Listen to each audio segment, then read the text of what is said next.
Jimi Hendrix reemerges in the spotlight. Fans are stunned. After more than 5 decades, Washington State has finally acknowledged what music enthusiasts have believed all along. Now, for the first time since before anyone can remember, an extraordinary phenomenon is unfolding on stages nationwide. Iconic musicians are vying to participate, and one legendary artist is even coming out of retirement just to be involved. The internet is ablaze with discussions about this unprecedented event, centered around none other than Jimi Hendrix. Born on November 27, 1942 in Seattle, Jimi Hendrix entered a world of hardship from the very beginning. His parents, Al and Lucille Hendrix, faced constant financial struggles and frequent arguments. Lucille was just 17 years old when Jimi was born, while Al was stationed with the military in Alabama. Denied leave, Al was even imprisoned for over a month after requesting time off. Jimi's childhood was marked by instability. Both parents battled alcoholism, and their home life was turbulent. 4 of his siblings were eventually placed in foster care by the state, and for a brief period, Jimi himself was sent to live with a family friend in California. When Al returned from military service in 1945, he brought Jimi back to Seattle. By 1951, Al and Lucille's marriage had collapsed, leading to a bitter divorce. Al secured custody of Jimi and his younger brother, Leon. Tragedy struck again in 1958 when Lucille passed away from liver disease. Jimi was only 15. Instead of allowing the boys to attend their mother's funeral, Al handed them whiskey, declaring, "This is how men handle grief." During these difficult years, Jimi found solace in music. Even as a child, he was enchanted by its power. At school, he would mimic playing guitar with a broomstick. A concerned social worker once offered to arrange for the school to buy him a real guitar, but the promise never materialized. Then, in 1957, while assisting his father with a house cleanout, Jimi stumbled upon a broken ukulele missing all but one string. The homeowner allowed him to keep it, and he taught himself to play by ear, mimicking Elvis Presley's hits. After his mother's death, Al finally purchased Jimi his first acoustic guitar, which quickly became his refuge. Immersing himself in blues and early rock, he honed his skills through sheer determination. By 1959, at just 17, he dropped out of Garfield High School, dedicating himself entirely to music. He performed with local bands like the Rocking Kings and the Velvetones, scraping by without a steady income. There were nights when he slept in abandoned cars, yet he never stopped playing. Jimi was a keen observer of other musicians, absorbing their techniques. One performer, Butch Snipes, famously played guitar with his teeth, a trick Jimi adopted and later made his own. However, his path wasn't without setbacks. In 1961, at 19, he was arrested for riding in a stolen vehicle, landing him in jail for a week. Faced with a grim choice, prison or enlistment, he opted for the U.S. Army and was assigned to the 101st Airborne Division. It was here that Hendrix, drawn to the Screaming Eagles, Hendrix found himself drawn to the 101st Airborne Division. Famously known as the Screaming Eagles, the same elite unit that had fought bravely during World War II's D-Day invasion. His military journey began with basic training at Fort Ord, California, and by August 1961, he had successfully completed his training, earning the rank of private. Soon after, he was stationed at Fort Campbell, Kentucky. Military life, however, was far from ideal for Hendrix. He chafed under the rigid discipline and strict regulations, frequently expressing his frustrations in letters to his father. Yet, amid the monotony of Army routines, one thing kept his spirit alive: his beloved red Danelectro guitar, which he affectionately called Betty Jean. He played it whenever possible, using music as an escape. It was at Fort Campbell that Hendrix crossed paths with Billy Cox, a fellow soldier and bassist. The two bonded instantly over their shared passion for music, and soon formed a band called the King Casuals. They began performing on bass and occasionally in nearby towns, often while still in uniform. These early gigs were the foundation of what would later become Hendrix's legendary career. A short-lived military career. Hendrix's time in the Army was cut short after just 13 months. Officially, he was discharged due to an ankle injury sustained during his 26th parachute jump, which supposedly left him unfit for service. However, military records hint at deeper issues: frequent rule breaking, missed bed checks, sleeping on duty, poor marksmanship, and subpar physical performance. Some reports even suggested that his behavioral conduct, including alleged homosexual tendencies, a punishable offense at the time, contributed to his dismissal. Despite these complications, he was granted an honorable discharge in 1962. Life after the army. The struggle to stand out. Once out of the military, Hendrix and Billy Cox relocated to Clarksville, Tennessee, determined to pursue music full-time. They continued performing as the King Casuals, playing in small, dimly lit clubs where competition was fierce. It was during this period that Hendrix honed his signature style, playing a right-handed guitar upside down, since he was left-handed, and incorporating flamboyant stage tricks like playing with his teeth or behind his head. The pressure to captivate audiences was immense. Hendrix once remarked, "Down there, you have to play with your teeth, or else you get shot." His words underscored the high expectations of crowds. Mere skill wasn't enough. They demanded spectacle. Some band leaders resented his flashy techniques, accusing him of hogging the spotlight, but Hendrix refused to tone it down. Instead, he pushed his act even further. The grueling Chitlin circuit years. From 1962 to 1965, Hendrix worked as a backup guitarist on the Chitlin circuit, a network of venues across the South, Midwest, and East Coast, where black musicians could perform during segregation. The conditions were harsh, pay was meager, if it came at all. Travel was exhausting, and racial tensions ran high. Yet these grueling years shaped Hendrix's resilience, forcing him to refine his craft in front of tough, demanding crowds. Life on the Chitlin circuit was far from glamorous. Bobby Rush, another musician who performed on the same circuit, recalled that sometimes they were paid not in cash but in food. Such were the harsh realities of the era. By January 1964, Jimi Hendrix had reached a breaking point. After years of playing second fiddle to other artists, adhering to their rules and living in their shadows, he yearned for creative control over his music and career. Determined to change his fate, he made a bold decision. He walked away from backup gigs and relocated to Harlem, where he took up residence at the Hotel Teresa. It was there that Hendrix met lithophane Faye Pridgeon, a woman deeply embedded in Harlem's vibrant music scene. She wasn't just his girlfriend. She became his rock, offering him shelter, emotional support, and relentless encouragement to keep pursuing his dreams. Around the same time, he crossed paths with Arthur and Albert Allen, twin brothers with strong connections to Harlem's club circuit. With their help, Hendrix began performing at small venues across the city, sitting in with various bands, and doing everything he could to stand out. The Apollo Theater breakthrough. In February 1964, Hendrix took a major leap by entering the amateur night competition at the legendary Apollo Theater. Against all odds, he won first place, a victory that proved he could command an audience on his own. This triumph opened new doors. Soon after, a connection from Joe Tex's band helped him secure an audition with Ronnie Isley of the Isley Brothers. Hendrix's raw talent impressed Isley, and he was immediately offered a position as the lead guitarist for the Isley Brothers backing band. Without hesitation, he accepted, a crucial step forward in his career. First studio recordings and early success. By March 1964, Hendrix had recorded his first official studio track, a two-part single titled Testify with the Isley Brothers. Though the song, released in June, failed to chart, it marked his official entry into the recording industry. Just 2 months later, in May, he contributed guitar work to Don Covey's track, Mercy Mercy, which was released in August and climbed to number 35 on the Billboard charts, his first taste of commercial success. Hendrix spent most of 1964 touring with the Isley Brothers, but by October, the repetition of playing the same set night after night left him restless and uninspired. Seeking new creative challenges, he parted ways with the band. Before long, he found himself joining Little Richard's touring group, the Upsetters, in February 1965. West Coast adventures, and another brief breakthrough. During a tour stop in Los Angeles, Hendrix recorded a single with Little Richard titled, I Don't Know What You Got, But It's Got Me, written by Don Covey and released through VJ Records. Despite Little Richard's fading fame, the song briefly appeared on the charts, peaking at number 92 for just 1 week.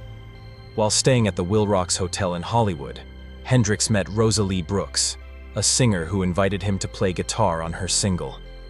The A-side, My Diary, and the B-side, Uti, were both written by Arthur Lee. Hendrix not only played on both tracks, but also befriended Lee during the sessions, forming a bond that would later influence his career. In July 1965, Hendrix made his television debut on Nashville's WLAC TV program Night Train as part of Little Richard's backing band, performing alongside vocalists Buddy and Stacy on their song Shotgun. This appearance became historically significant as the earliest surviving footage of Hendrix playing live. However, tensions were brewing between Hendrix and Little Richard. Their professional relationship suffered due to Hendrix's flamboyant stage presence and flashy wardrobe, which clashed with Richard's more traditional image. These conflicts culminated in Hendrix's dismissal from the band on July 27, 1965, when Richard's brother Robert terminated his position.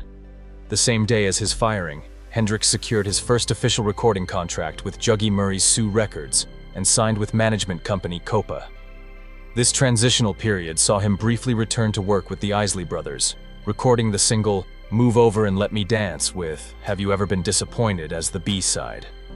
Later that year, Hendrix's career took another turn when he met Curtis Knight at a hotel. Knight fronted an R&B group called the Squires, and Hendrix became their guitarist for an 8-month period beginning in October 1965. During this time, Hendrix recorded "How Would You Feel" with "Welcome Home" as the B-side with Knight's band. However, contractual complications arose as Hendrix had already entered into a 2-year agreement with Sue Records on October 15, 1965. That same day, he signed an additional 3-year contract with producer Ed Chalpin. While this partnership proved short-lived professionally, the legal obligations would haunt Hendrix throughout his later career. While performing with Curtis Knight and the Squires, Hendrix maintained an active schedule as a session musician. He toured with Joey D and the Starlighters, recorded with saxophonist King Curtis, and contributed guitar work to Ray Sharp's 2-part single, "Help Me." 1966 marked Hendrix's first songwriting credits when he composed 2 instrumental tracks, "Hornet's Nest" and "Knock Yourself Out," released as a single under Curtis Knight and the Squires. By mid-1966, Hendrix sought to distance himself from the R&B circuit and relocated to New York's Greenwich Village. The neighborhood's vibrant artistic community, teeming with creative minds and innovative musical approaches, provided the perfect environment for Hendrix's evolving style. He secured regular performances at Café Wa on McDougal Street and formed a new group called Jimmy James and the Blue Flames, which included future Spirit guitarist Randy California. The Blue Flames became Hendrix's creative laboratory as he refined his distinctive sound and developed his now legendary stage techniques. They performed extensively throughout New York, culminating in their final shows together in September 1966, when they served as the backing band for blues singer John Hammond at Café Au Go Go in Manhattan. On September 24, 1966, Hendrix arrived at London's recently renamed Heathrow Airport with minimal possessions: a change of clothes, hair curlers, his guitar, and just $40 borrowed money.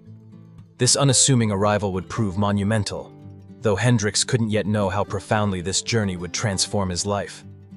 Earlier that summer, he had been performing under the name Jimmy James at small New York venues when one fateful night during a performance at Café Wa in Greenwich Village, former Animals bassist Chaz Chandler witnessed something extraordinary. The musician, then scouting for fresh talent, immediately recognized Hendrix's unparalleled genius the moment he saw him play. Mere days after Hendrix's arrival in London, just 12 to be exact, history was made on October 6, 1966, with the formation of the Jimi Hendrix Experience. Chandler moved swiftly to assemble the perfect lineup. At an audition for the new Animals, he discovered bassist Noel Redding, whose deep understanding of blues progressions and distinctive hairstyle immediately appealed to Hendrix. For the drum position, Chandler recruited Mitch Mitchell, recently departed from Georgie fame and the Blue Flames, who shared Hendrix's passion for rhythm and blues, creating an instant musical connection. The band's visual identity became another crucial element of Chandler's vision. He proposed altering the spelling from Jimmy to Jimmy, giving the name a more distinctive and memorable quality. This rebranding marked the beginning of Hendrix's transformation into an iconic figure. The newly formed trio hit the ground running. Within their first week together, they accompanied French singer Johnny Hallyday on a 4-date French tour. Their recording career launched just as rapidly. On October 23rd, they laid down their debut single, "Hey Joe," at Delane Lee Studios in London. less than 30 days after Hendrix's arrival in England. The recording sessions presented challenges. Their powerful Marshall amplifiers frequently overwhelmed the studio equipment, while Hendrix battled nerves about his vocal performance. The B-side, Stone Free, recorded November 2nd, marked Hendrix's first original composition with the band, written at Chandler's urging to secure valuable publishing rights. Despite their undeniable talent, securing a record deal proved difficult. Ultimately, The Who's managers Kit Lambert and Chris Stamp signed them to their fledgling Track Records label. Due to Track's new status, the December 16th release of Hey Joe came through Polydor. The single entered the UK charts at number 41, eventually peaking at the 6th with a 10-week chart run. Hendrix's television appearances on programs like Ready Steady Go and Top of the Pops significantly boosted the single's exposure. This rapid ascent was staggering.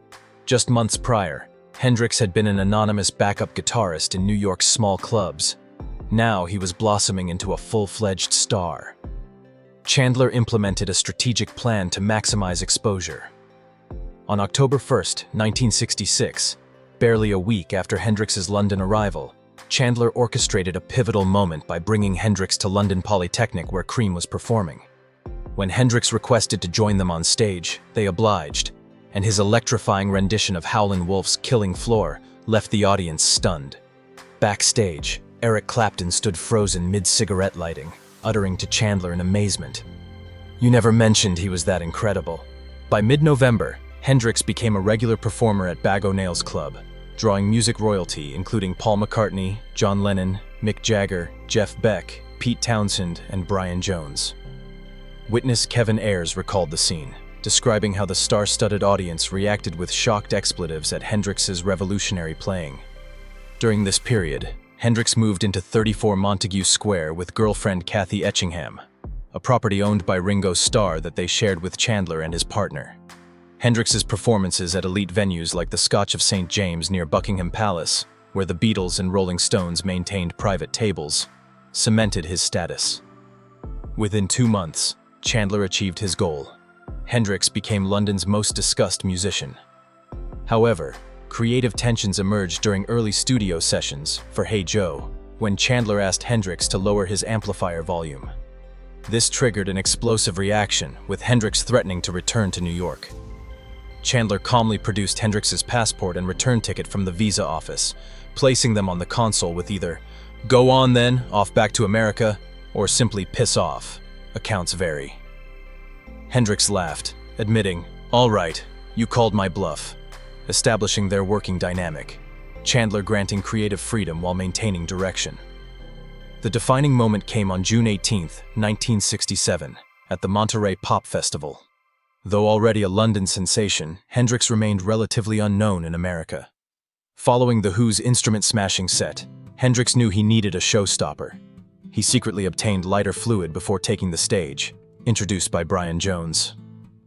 Closing with Wild Thing, Hendrix delivered an unforgettable performance, kneeling, flipping with his guitar, then declaring, "I'm going to sacrifice something I really love, man," before dousing and igniting his Stratocaster.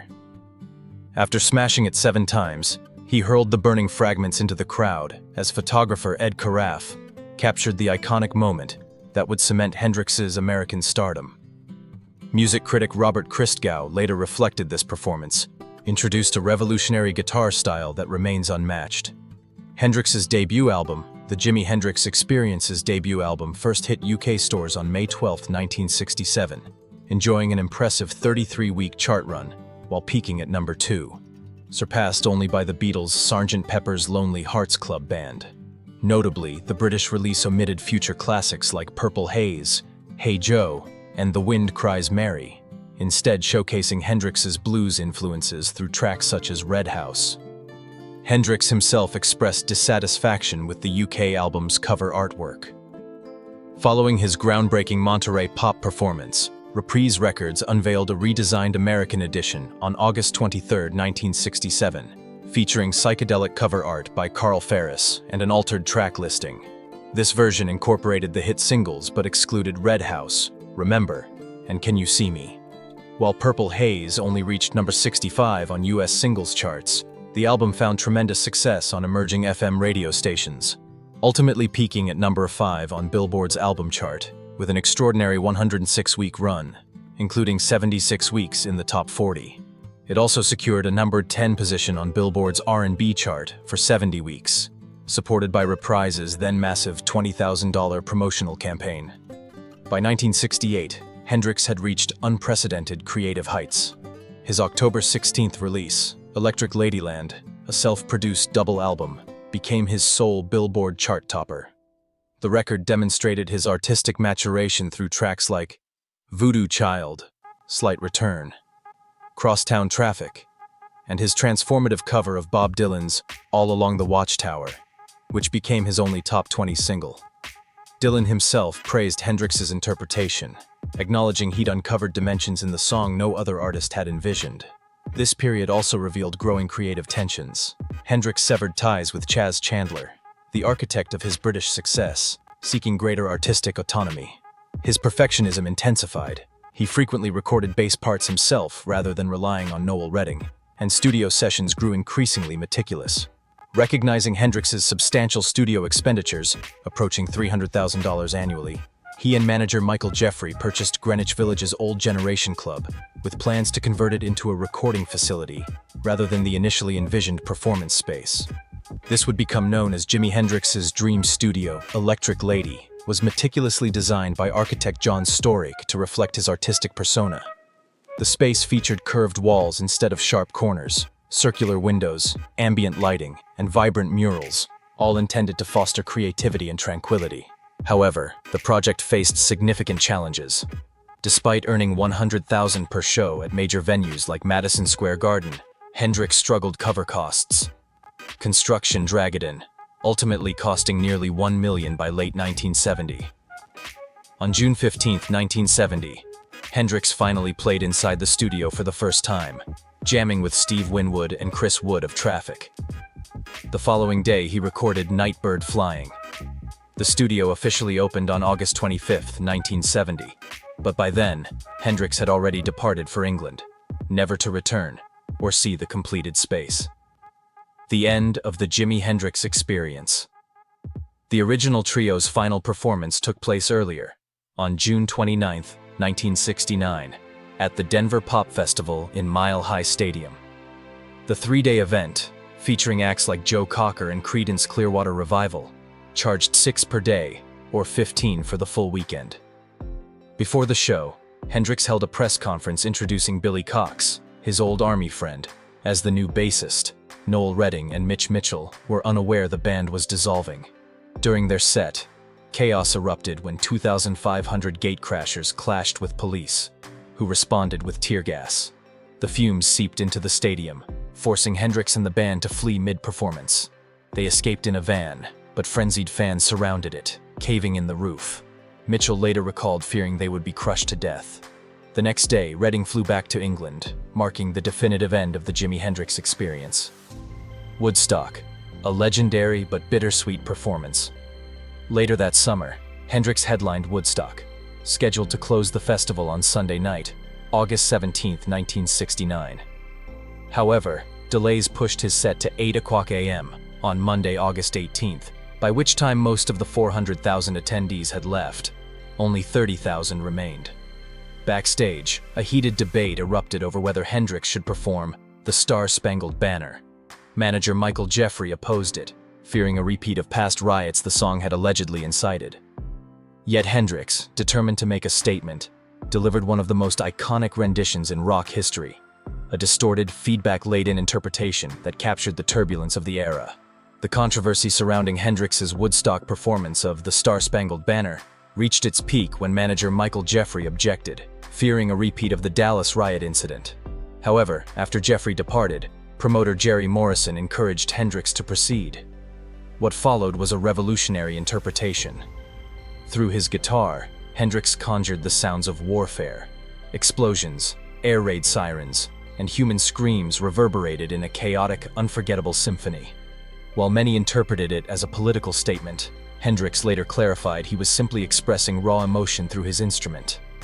The LSD revelation and artistic evolution 1966 marked a pivotal turning point when Hendrix first experimented with LSD. From that moment forward, His music transcended conventional boundaries, evolving into something entirely unprecedented. According to his longtime girlfriend Kathy Etchingham, Hendrix began experiencing vivid visions that he desperately wanted to translate into sound.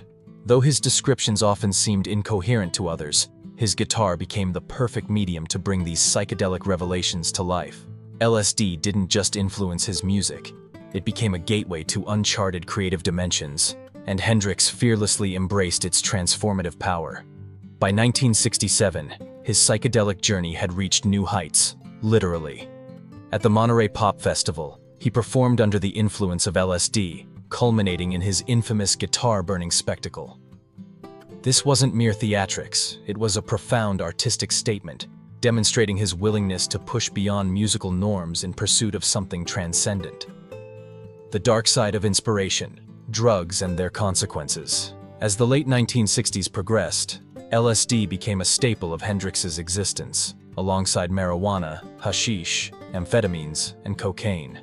These substances weren't just recreational, they fundamentally shaped his sound. Tracks like Purple Haze and the surreal Oceanic Odyssey, 1983, A Merman I Should Turn to Be, emerged from this chemically enhanced consciousness. Biographer Charles Cross noted that few artists were as deeply intertwined with drug culture as Hendrix. His music became an auditory reflection of the psychedelic realm he inhabited. Yet behind the visionary artistry lurked a darker reality. Hendrix wrestled with severe alcohol abuse, a struggle that revealed a starkly different side of his personality. Those close to him observed how intoxication transformed him. The normally peaceful artist would become volatile and aggressive. One particularly disturbing incident occurred during a drunken altercation when he struck girlfriend Carmen Borrero with a vodka bottle, leaving her with a gash that required stitches. His problematic relationship with alcohol began early. In July 1962, shortly after leaving the army, he recklessly blew nearly his entire $400 savings on a single night of heavy drinking. This pattern of those close to Hendrix often remarked how alcohol transformed him, noting that while he became foolish when drinking, the problem escalated dramatically with his rising fame. His intoxication frequently led to arrests during tours, typically stemming from alcohol-fueled altercations. Friends and colleagues observed that liquor unleashed a side of him completely at odds with his stage persona. One individual described it as the greatest curse of his life, triggering unpredictable mood swings and occasional violent episodes that contradicted his public image. The Toronto drug bust and its aftermath. The situation reached a critical point on May 3, 1969, when customs officials at Toronto International Airport discovered heroin and hashish in Hendrix's luggage during a routine inspection. Arrested at 1:30 p.m. after lab tests confirmed the substances, he was released on $10,000 bail later that evening, just in time to perform at Maple Leaf Gardens. During the concert, he subtly referenced the ordeal by altering the lyrics of Red House to, "Soon as I get out of jail, I want to see her." On May 5th, formal charges were filed, accusing him of 2 counts of drug possession, each carrying a potential 20-year prison sentence. Bandmates Noel Redding and Mitch Mitchell later revealed they had received warnings about a planned drug bust beforehand, leading them to suspect foul play, possibly even planted evidence. The trial commenced in December 1969, forcing Hendrix to adopt an uncharacteristically conservative appearance, short hair and formal suits. After 3 grueling days in court and 8 hours of jury deliberation, he was acquitted of all charges. Emerging from the courthouse, he flashed a peace sign and quipped, "Canada has given me the best Christmas present I ever had." The final descent, exhaustion, paternity claims, and fatal mistakes. Despite the legal victory, Hendrix's troubles only intensified. On September 3, 1970, during a European tour stop in Gothenburg, Sweden, he was confronted by Eva Sundquist, who alleged he had fathered her son James, born earlier that year on January 5th. She claimed their affair began during his January 1969 Stockholm concert. While similar paternity claims had surfaced before, the timing couldn't have been worse. Hendrix was already physically drained, emotionally fragile, and heavily dependent on drugs. That night's performance was a disaster. Audience members recalled a visibly disoriented Hendrix mumbling through lyrics and stumbling between songs, a stark contrast to his usual electrifying stage presence. The tragic end. 2 weeks later, on the night of September 17th, Hendrix spent his final hours with girlfriend Monica Dannemann at her London apartment in the Samarkand Hotel. After attending a party, they returned around 3 a.m., sharing wine and conversation until approximately 7 a.m. when they retired to bed. At some point afterward, Hendrix ingested 9 Vesperax sleeping pills, 18 times the recommended dose. The drug, notorious for its potency, would later be banned worldwide. In the days preceding his death. In his final days, Hendrix was battling severe exhaustion, likely suffering from influenza, while his faith in those around him continued to erode.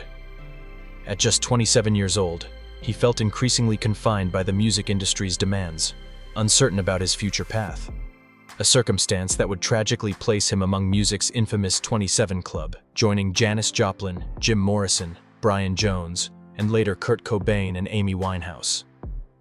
The fateful morning of September 18, 1970. At 11:18 a.m. on that September morning, an ambulance was dispatched to the Samarkand Hotel, arriving 9 minutes later. Paramedics discovered the door ajar, the gas fire still burning, and Hendrix lying unconscious in bed, his airways completely obstructed by dark, almost black vomit that had saturated his pillow. Curiously, Monica Dannemann, who later insisted she never left his side, was absent when help arrived. Veteran ambulance worker Reggie Jones described it as one of the most harrowing scenes he'd encountered in his career. Rushed to St. Mary Abbott's Hospital, doctors fought to revive Hendrix but pronounced him dead at 12:45 p.m. The circumstances raised immediate questions. Surgeon John Bannister noted that red wine poured from Hendrix's lungs and stomach, suggesting possible drowning either at the hotel or en route to the hospital. Yet toxicology reports revealed minimal alcohol in his system, deepening the mystery. Unresolved questions and investigations. The case took another turn in 1992, when new suspicions prompted a Scotland Yard reinvestigation. After re-interviewing all involved parties, authorities closed the case again in 1993, without definitive conclusions, leaving Hendrix's death shrouded in ambiguity.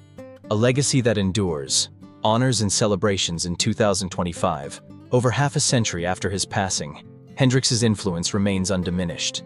On March 18, 2025, Washington State posthumously awarded him its highest civilian honor, the Medal of Merit, during a ceremony at Olympia's Capitol building. Governor Bob Ferguson, alongside Lieutenant Governor Denny Heck and Secretary of State Steve Hobbs, presented the medal to Hendrix's family and Seattle's Museum of Pop Culture, home to a permanent exhibit celebrating his life and artistry. Ferguson hailed him as one of history's most transformative guitarists, whose impact transcended both his home state and the global music landscape. Simultaneously, the Experience Hendrix Tour marked its triumphant return after a 5-year pandemic hiatus. This 33-city North American tribute, featuring luminaries like Kenny Wayne Shepherd, Doyle Bramhall II, and Eric Johnson, kicked off at Chicago's historic Chicago Theater on March 21st. The tour not only revives Hendrix's revolutionary sound, but reaffirms his undying relevance to new generations of musicians and fans alike. The 2025 Experience Hendrix Tour boasts an impressive lineup of guitar virtuosos, each bringing their distinctive style while paying homage to Hendrix's groundbreaking work. Among the featured artists are Zakk Wylde, celebrated for his work with Ozzy Osbourne and Black Label Society, Eric Johnson, the Grammy-winning guitar maestro, Marcus King, the blues rock prodigy, Devon Allman, scion of Southern rock royalty, Samantha Fish, the contemporary blues powerhouse, and Christone Kingfish Ingram, the Mississippi blues phenomenon. While each musician contributes their unique musical voice, they unite in celebrating Hendrix's revolutionary artistry. The tour's grand finale on April 12th at Atlanta's historic Fox Theater promises to be particularly momentous, featuring a special appearance by Buddy Guy, the legendary bluesman who, at 88 years young, will emerge from his 2024 retirement announcement for this singular performance. This homecoming carries profound significance. Guy stands as the only artist on the bill whom Hendrix himself publicly acknowledged as a direct influence. Reflecting on their friendship, Guy shared heartfelt memories of their first meeting at a New York club in 1968, expressing gratitude for the opportunity to honor his late friend's legacy one final time on stage. John McDermott, the catalog director overseeing Hendrix's musical estate, recently emphasized the tour's deeper purpose. Every initiative we undertake ultimately serves the music itself. Jimmy's creative vision remains the foundation of everything we do. His artistry is quite literally why our organization exists. This statement underscores how Hendrix's influence continues to shape musical celebrations more than 5 decades after his passing, with contemporary artists keeping his innovative spirit alive through their performances. The tour not only commemorates Hendrix's contributions, but demonstrates how his work continues to inspire new generations of musicians across genres.